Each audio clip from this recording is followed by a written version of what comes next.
So looking at Sentinel now, obviously they're not in a pretty good position, but really they cannot give up map control because they're not really that behind. If they win a team fight, they could really extend their creep waves pretty much across the river, and in the advantageous position that Scourge is currently having. So what would the Sentinel ward? Personally, I would ward up this plateau over here. Definitely there will be a lot of traffic movement in terms of going for this middle tower for Sentinel from the Scourge, and definitely they need to shoot out with their map control and control a ward here because they cannot allow Scourge to extend their lead by taking Roshan.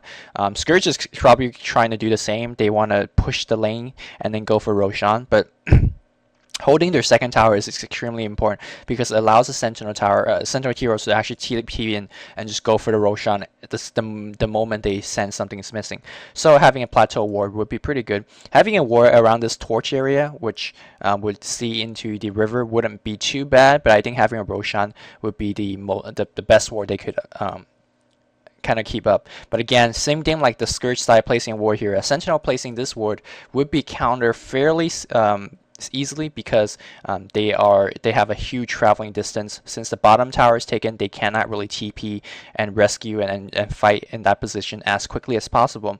So as a Sentinel, you really need to counter this spot first. So counter ward this spot so they don't have any vision, and then put your own observer ward. At the very least, it will make the Scourge, warder to kind of have a guess a little bit, and maybe you'll luck out in terms of the other team does not suspect you placing a ward here as the Sentinel team. So also on the Sentinel, I would place a ward up here. And the Ancient Cap really allows you to see the traffic to the second tower. Wouldn't be too bad. Maybe you want to extend a ward out here on the edge of the river to see over the river if a Scourge is mounting up a push. So Sentinel, even though they're falling behind, they do have a lot of movement in terms of, and a lot of options in terms of where they want to put the wards. I think pushing the wards a little bit further out, such as having one here, and even having up at the Roshan spot, wouldn't be too bad. Again, it really depends what the Sentinel wants to do. If they want to go for a kind of a mid-game pushing, they could really put the wards a little bit further out, or if they want to go back and farm, they want to put more wards closer in proximity to the towers and to the base. So again, if I'm on Sentinel, that's kind of how I would put the wards, but we're just judging this purely on a single picture, based on a single picture, so it really depends. And judging from this mini map, it looks like this is really late game. You can see that both sides only have 2 towers left, and both teams are really trying to do their best to do push and whatnot. And same thing as the last picture, you can see from this mini map, Scourge is actually winning despite of them having the same number of towers. You can see they push the creep equilibrium. It's pretty much on the Sentinel side. You can see that Scourge hero is venturing quite deep into the Sentinel territory. So judging from that, I believe Scourge is winning. So Sentinel warding defensively, I think at this point they really need to control the spot on the plateau. Scourge will be warding at that, so frequent sentry wards popping on this place wouldn't be too bad, and a couple of in-lane wards on the top because they are being pushed pretty aggressively here as well. And they really need to defend the Sentinel mid tower, so a ward here would be good, and a ward here would be good as well. So pretty much similar in the last scenario, but this time the Sentinel could ward a little bit more offensively into the Roshan area because they do have 2 towers that could TP to and just go for the Roshan fight as possible. Sentinel, even though they're kind of in a defensive position, they're not too bad because depending where their Sentinel how much HP the Sentinel mid tower has, they could really force a fight back into positions. And a ward up in this hill for the Sentinel wouldn't be too bad as well. Sentinel, they're a little bit in a defensive position, but they should be okay. Now Scourge, they're in a advantageous position, and you gotta dominate at this point. Generally, I think as a Scourge, when you're winning like this, sometimes you just really want to go on the war with them. Basically, you just keep counter warding with them. You do have more resources because you better have a better map advantage. So the most important place is getting a ward right behind here, which won't be countered too often because Sentinel would be worried about their high plateau and the Roshan more frequently, but this ward will really make the second tower a lot easier to push because it extends a huge line of sight on this area.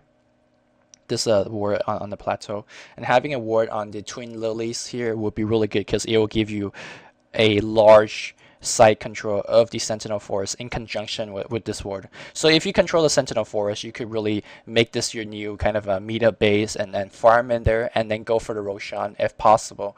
So Scourge really an advantageous position. If they could control these two wards, they could really easily control the map. Basically, the top portion of the map wouldn't be too important because it's already pushed. The Sentinel already know they can't really venture out too far in fear of a gank.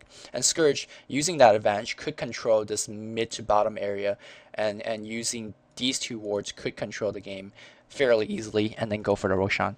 So again, using the mid game wards to extend your Roshan advantage and extend your tower advantage.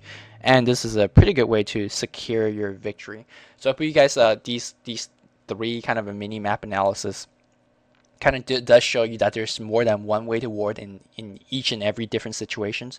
It's really up to you and up to how the team wants to kind of act accordingly and whatnot. So hope that little exercise was a little bit helpful. Alright, in this segment we will be talking about counter warding. Counter warding is not as easily depicted as just regular warding, and the idea is that one really important aspect of counter warding is actually seeing where they warded first and then just throwing a ward down to counter ward. So this means that you have to really pay attention to the minimap. You have to click on their support hero once in a while, see the ward count, click on it later. Hey, there used to be 4 wards and now there's only 3. Hey, they put a ward. So that kind of based on that hero's movement and everything, kind of give you a good idea of where they place the ward. That's more of a mid-game counter warding because the mid-game wards could be just about anywhere. But for early game warding, here are some couple of nice common warding spots that you could counter ward and ward. And this focus on an emphasis on early river wards and jungling wards and whatnot. But mid game wards, they're kind of just, you know, kind of your own guess. And depending of if you have sufficient wards, you should be able to see the enemy counter warding your wards, and then you get to counter ward back. So that's the ward war, if you will. So the first counter ward I want to bring to attention is this really nice counter ward.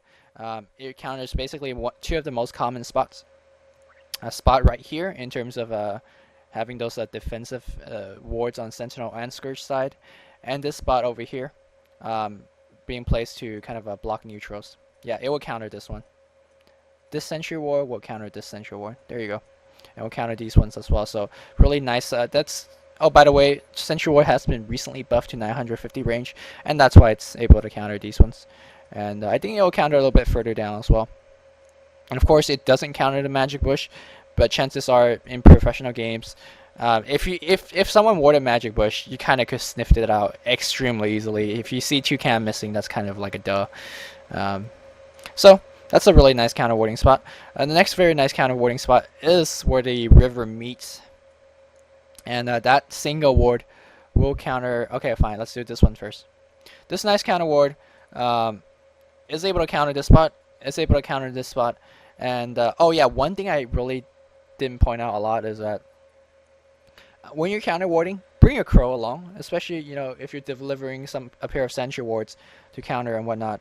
By the way, if you have an observer ward here, this particular observer ward, and if you throw a sentry ward here, you're able to see these 2 wards immediately. So that's another reason why I really like this particular observer ward. If you put a sentry ward here and just stand your hero there, you will be able to see this particular ward on this far left side niche. Another reason I really like this torch up here. And another really nice counter warding spot is just in the middle of everything, right about here, maybe a little bit to the right. But this ward will let you see up this up this hill, up here. It will let you see up to the torch and these torches. So a huge area. If you're new, place this one. This one's also pretty good.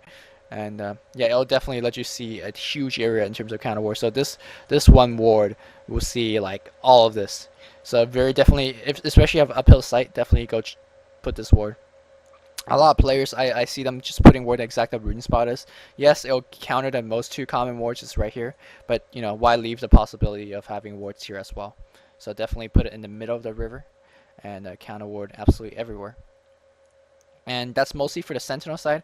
For the south side, the north side, there's really only one spot to throw down sentry wards. Of course, oh, I suspect a ward here, so let me throw down a sentry ward. That's kind of it. But these spots I'm showing you are mostly for one sentry ward seeing absolutely everywhere. So this sentry ward, we'll see up the hill, this ramp, these 2 torch wards over there. It'll just basically one sentry ward to counter multiple spots. So that's why this sentry ward is like really good. And I think a little bit to that is having a sentry ward here as well. It gives you entire area of the ramp. Sometimes a lot of players like to put it far to the right, especially in the Scourge. I personally don't like that, and so I didn't really include it in this DCDH, but some players like to do that. And you know, it'll see up here, it'll see it to the right, and it'll definitely see to the left, that ward that I stressed on. So really nice warding spots of one sentry ward counter almost everything. But the most important thing about counter warding is actually knowing where their ward is. It's not really a random guess. You're not wasting 100 gold popping down for guesses. You basically should know where they have wards based on the minimap, based on the line movement, and really using your own observer wards to see where they place their observer wards. So definitely kind of not a guessing game, and really counter warding is something that comes into practice, and it depends on how aggressive you want to be. I think the Asian players maybe 3 or 4 months ago bought more sentry wards than wards themselves, so it's kind of a thing that you want to experiment for yourself, and it's not something that can be taught in a kind of a guide or a DCDH. Our last portion of this DCDH, we're going to be showing you some of the very nice warding spots that Euronoob and I have come to enjoy and use throughout the games. And the biggest thing about these warding spots is that because they're so unique, they rarely get counter warded, and that's probably the biggest strength that they have. But they offer very tiny kind of details that will help you in a game. But they have to be placed in some of the most precise spots, because if you place it wrong, it'll just be useless or just be countered. So one of these extremely precise spot is right here, right next to this tower, a little bit right here. I think that was, is it, Euronoob, tell me if it's in range of the tower. Is it or is it not? Can't see it. Okay, good. So the good thing about this this warding spot is that as Euronoob is walking through, you can see that I actually see him physically going through this path and actually circling around to gank. And this is, I mean, you may think like, you know, what the hell is that a big deal? Yeah, it's a pretty big deal if you see enemies circling around to gank you. Of course, they could take this path as well, but most players, if they don't know, they're going to take the closer path, which is this path that this fan is walking in and out of. This ward also very good in terms of if you're being oppressed very much in terms of being pushed. It will see a lot of people in terms of people are TPing in for a gank, or if people are just going into a lane. So this is, if you place it a little bit too much to the left, the tower, it will be in tower range and it will get killed. If you place it too much to the right, then it won't see the spot that Sven is walking in and out of. So very detailed ward that provides you a lot of small bonuses. So you might be thinking, why don't you put it behind the tower? Because, you know, that'll definitely see everything. Things generally when you're trying to place it behind the tower, you kind of have to walk all the way to the back, which might not be the safest places, and you probably get ganked, or if the enemy kind of sniffs it out, they could easily counter ward it as well. So keep in mind that this ward cannot be easily counter warded, and also if it's placed behind the tower, it will not give you in lane vision when you're being pushed. So very nice ward in my opinion. And most of these wards that we're going to be showing you are going to be predominantly Scourge wards, with the exception of one of them, but for the most part I will be showing you the Scourge wards. And this following Scourge ward will be showing you requires us cutting off trees, in particular this patch. And this ward was kind of co-founded by both Restalker and myself. One day we just kind of went into Dota and got bored and started cutting down trees and start placing observer wards everywhere. So this was one of those wards that we kind of stumbled upon together.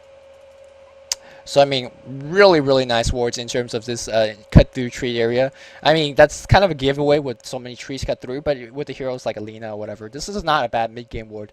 The huge vision it provides on the Scourge or on the Sentinel sides, I mean, it definitely would see a lot of area. This, I think, is the most easily countered because the tree is cutting down. But if people don't know about it, you could probably get away with it. Not too sure. I advise you to maybe try it in game or whatnot.